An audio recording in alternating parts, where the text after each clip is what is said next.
요즘 페이스북을 통해서 사람들하고 교류하는 경우가 참 많습니다. 저도 페이스북을 합니다.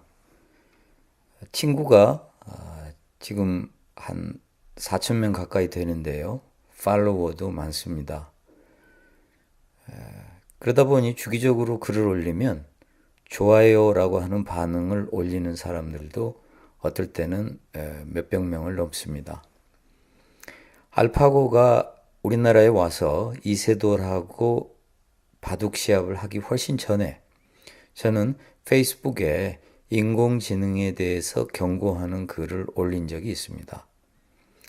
많은 저의 페이스북 친구가 인공지능에 대한 저의 글을 보고 매우 놀랐다는 반응을 보였고 다양한 댓글이 달렸습니다.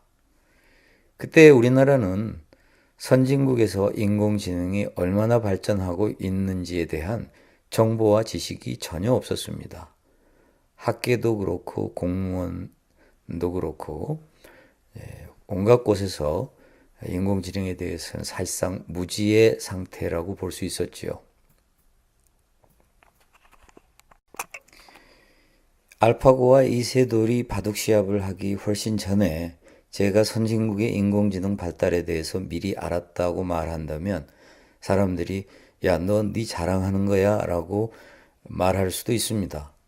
그러나 제가 왜 이렇게 미리 알 수 있었던 것을 사람들에게 설명해 주는 것이 사람들한테 도움이 되리라고 생각을 하기 때문에 내 자랑하는 거 아니야? 라는 오해를 무릅쓰고 저는 제가 왜 먼저 알 수 있었는가에 대해서 이야기를 하고 싶습니다.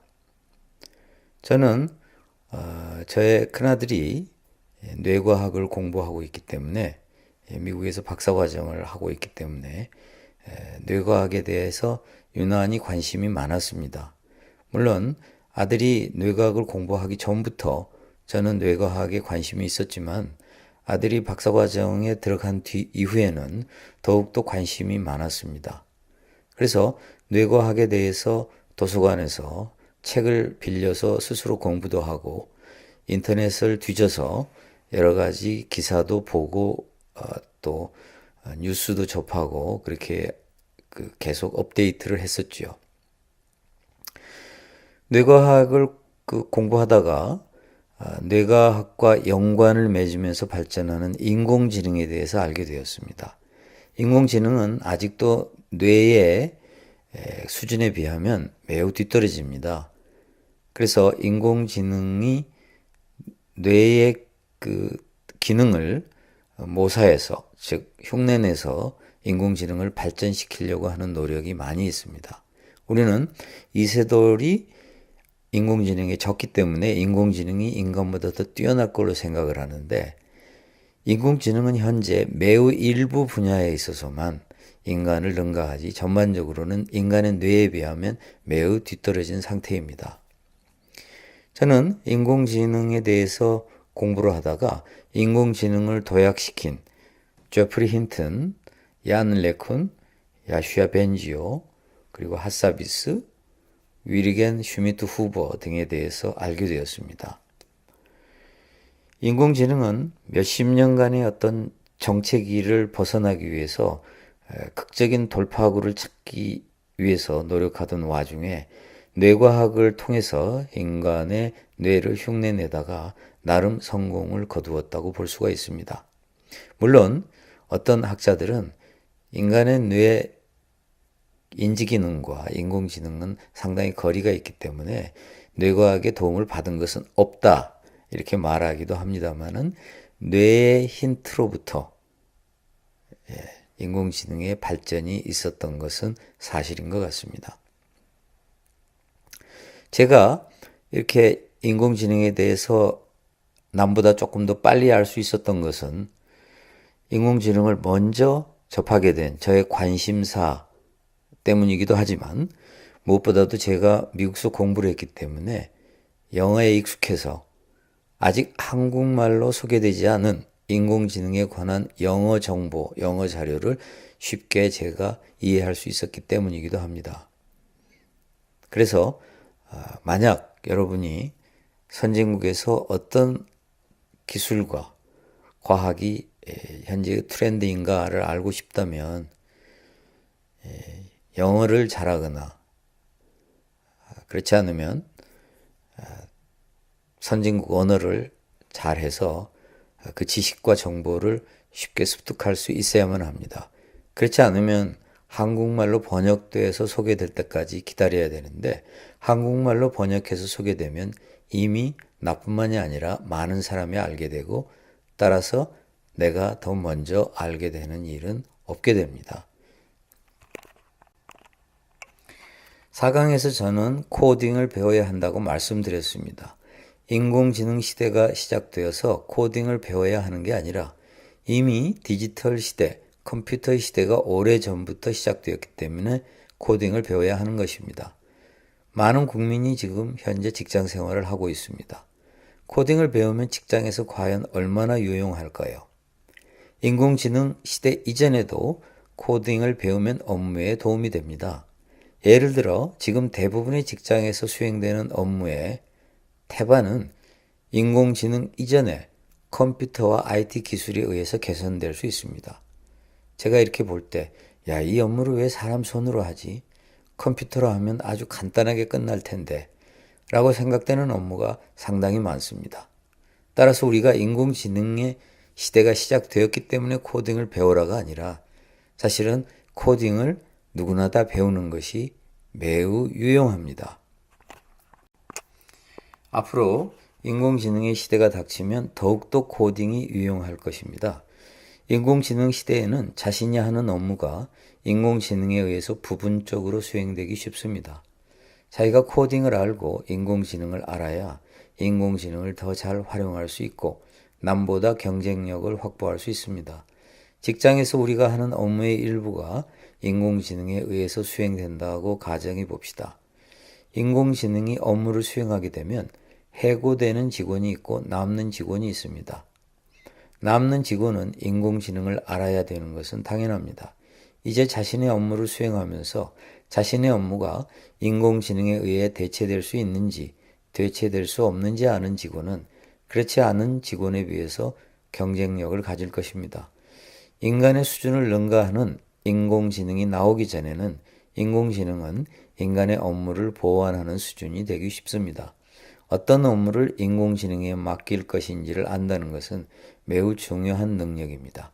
따라서 인공지능을 알기 위해서, 인공지능 시대에 살아남기 위해서, 인공지능 시대에 대비하기 위해서는 프로그래밍을 알아야 되고, 프로그래밍을 안다는 것은 당연히 코딩을 배운다는 것과 동의합니다.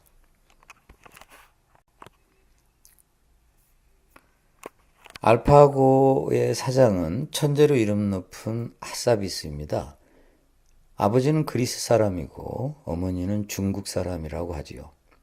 핫사비스는 어렸을 때부터 컴퓨터를 배웠고 케임브리지 대학에 진학해서 컴퓨터를 전공했습니다. 케임브리지 대학을 졸업한 핫사비스는 명문 케임브리지 대학도 아닌 옥스포드 대학도 아닌 UCL, University College 런던에 진학해서 뇌과학 박사를 취득했습니다.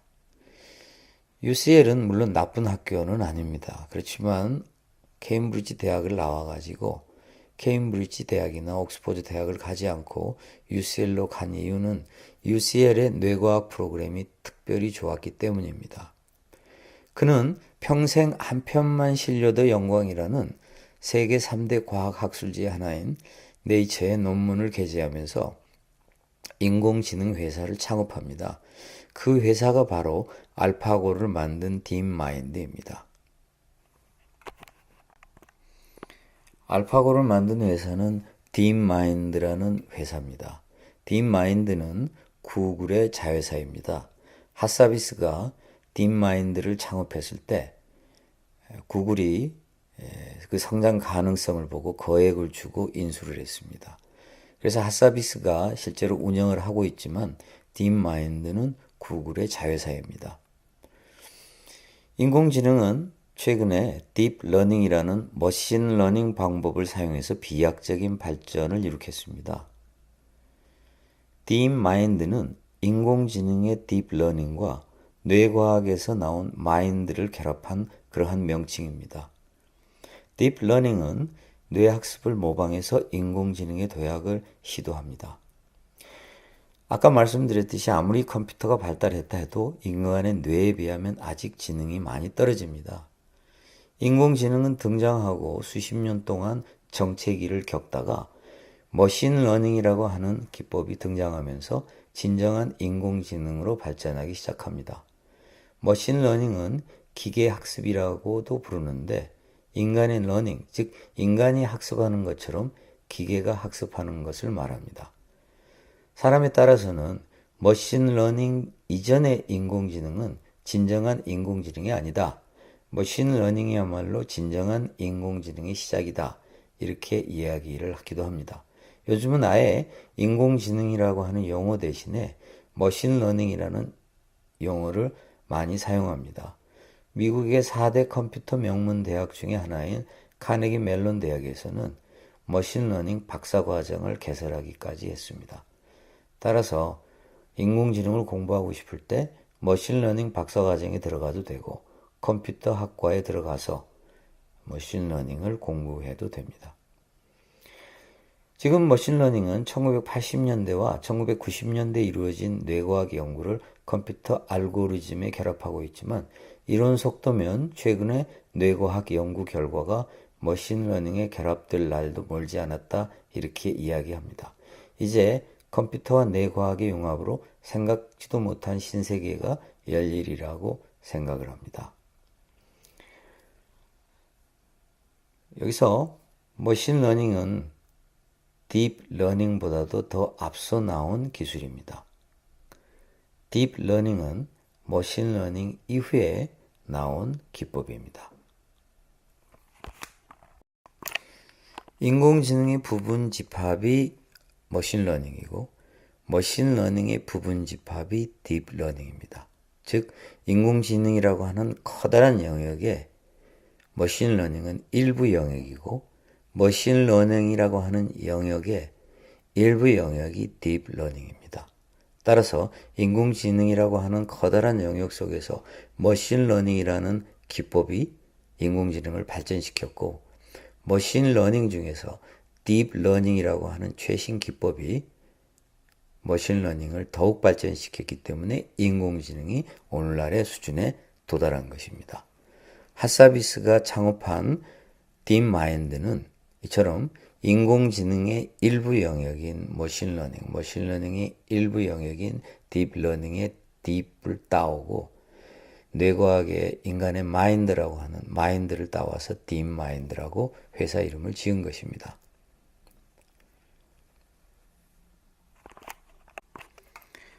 제가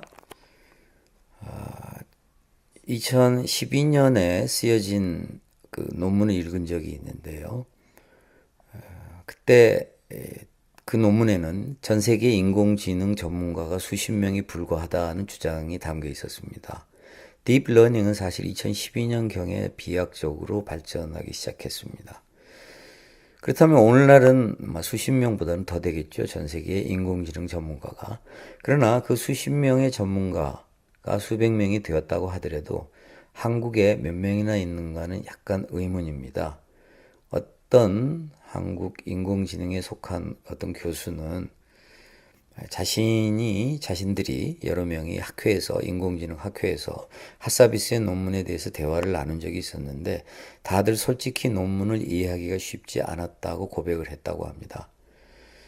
따라서 한국인공지능학회는 과거에 인공지능의 기법 위주의 전문가들이 주로 포진해 있고 최근에 발전한 머신러닝의 가장 최근 기법인 딥러닝까지 습득한 전문가는 그렇게 많지 않다고 볼 수가 있습니다. 물론 한국에도 머신러닝 전문가, 딥러닝 전문가가 있겠지요. 그러나 매우 적기 때문에 대한민국의 가장 큰 문제는 인공지능의 발달의 가장 큰 장애물은 인공지능 전문가, 즉 머신러닝과 딥러닝 전문가가 매우 부족하다는 사실이다. 이렇게 이야기를 합니다. 딥러닝이 비약적으로 발전한 지 몇 년 되지 않았기 때문에 알파고가 이 새들과 대국했을 때 한국은 인공지능에 대해서 전혀 모르는 상태였고 그렇게 충격이 더 컸습니다. 지금은 세계가 변화하는 속도가 너무 빨라서 우리가 자칫하면은 시대에 뒤떨어지기 쉽습니다. 이런 시대에는 끊임없이 세상의 변화를 추적하지 않으면 알파고가 이세돌을 꺾었을 때 겪은 충격을 계속해서 겪을 수밖에 없습니다. 소수에 앞서가는 사람이 세상의 변화를 대한민국에 소개하지 않으면 우리는 계속 뒤따라가며 충격만 받게 됩니다. 소수에 앞서가는 사람이 자연스럽게 학계나 언론에서 나오면 좋겠지만 그런 사람들이 나오지 않는다면 정부가 앞장서서 이런 변화를 감지하고 국민을 인도해야만 합니다. 정부는 알파고가 이세돌을 꺾은 뒤에도 한동안 충격에서 헤어나지 못하더니 2018년 예산에서 엄청난 돈을 인공지능 개발에 퍼붓겠다고 말했습니다. 세계적인 과학지 네이처에서는 바로 이러한 한국의 예산 편성을 매우 심하게 비판하고 있습니다. 참으로 안타까운 일입니다. 세상의 변화를 감지하고 국민에게 알려야 할 언론도 가만히 침묵하고 있다가 알파고가 한국을 뒤흔든 후에야 호들갑을 떨고 있습니다. 정부, 학자, 언론이 모두 우리에게 세상의 변화를 알려주지 않으면 우리 스스로 세상의 변화를 감지해야만 합니다. 하지만 이것은 쉽지 않은 일입니다. 우리가 이러한 변화를 스스로 미리 알아차릴 수 있는 세상을 만들기 위해서 정부는 어떻게 달라져야 되고 학계는 어떻게 달라져야 되고 언론은 어떻게 달라져야 하는가를 곰곰이 생각해 봐야 할 것입니다.